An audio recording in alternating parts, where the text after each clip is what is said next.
If sexual intercourse occurs at this stage, you are likely to get pregnant.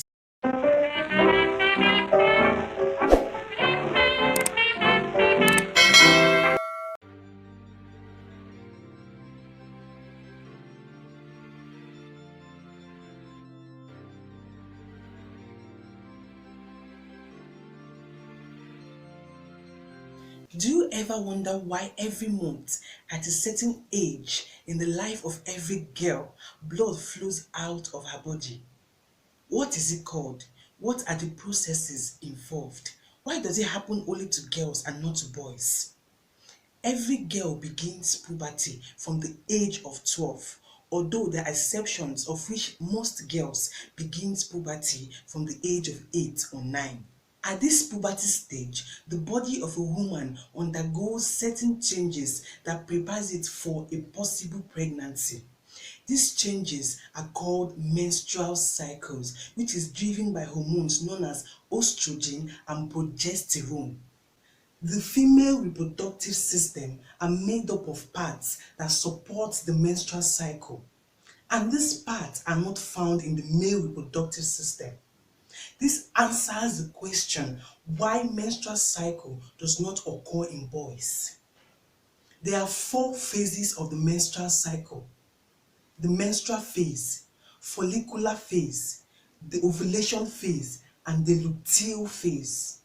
The phases of the menstrual cycle takes 28 to 30 days depending on the female individual. It is important to note that the length of each phase differs from woman to woman and can change over time. As we move on to the counting process of menstrual cycle, I will explain each cycle phase. The process of counting your menstrual cycle involves knowing when your period or your menstruation starts, stops, and starts again. It is very important to note that your period must not begin on the first day of each month. It may begin on the first day, the 14th day, or even on the last day of every month. For the purpose of this session, we'll be using the 26th of February as our first day. Now, for day 1, this stage is called the menstrual phase. It is the first stage of the menstrual cycle.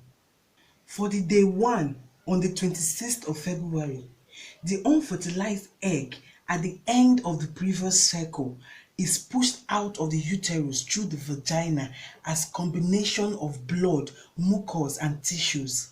This stage is where you notice blood stains. The menstrual phase lasts for 4 to 5 days depending on the female individual.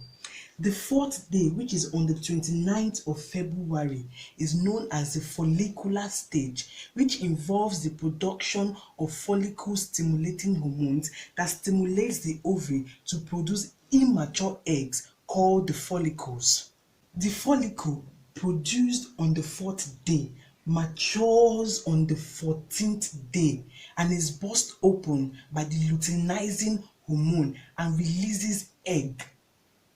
This process is called ovulation, the release of egg from the ovaries. The 14th day is the ovulation phase of the menstrual cycle, and it is the fertility stage of every woman.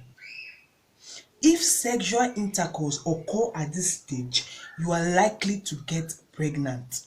It is very important to note that man's sperm remains in the body of a woman for 3 days. If sexual intercourse occurs on the 8th of March, it remains in the body of that woman till the 10th of March. The 10th of March is the ovulation stage, and when eggs are released, they join with the sperm and become fertilized.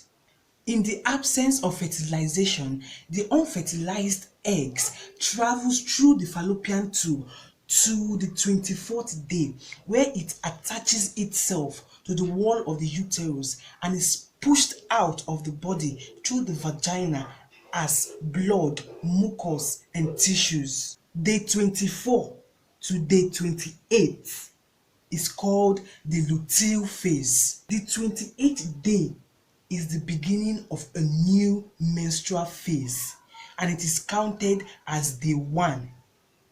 Day 1, day 2, day 3, day 4, day 5, day 6, day 7, day 8, day 9, day 10, day 11, day 12, day 13, day 14, day 15, day 16, day 17, day 18, day 19, day 20, day 21, day 22, day 23, day 24, day 25, day 26, day 27, and day 28. A complete menstrual cycle. This process continues for another 28 days and it goes on like that. Before we come to the end of this session, I would like us to take home this short quiz. If Roslyn starts her period on the 29th of January, at what date will be her ovulation phase, follicular phase, and her luteal phase, respectively, if her menstrual phase lasts for 4 days? Thank you so much for listening. I will see you in our next class.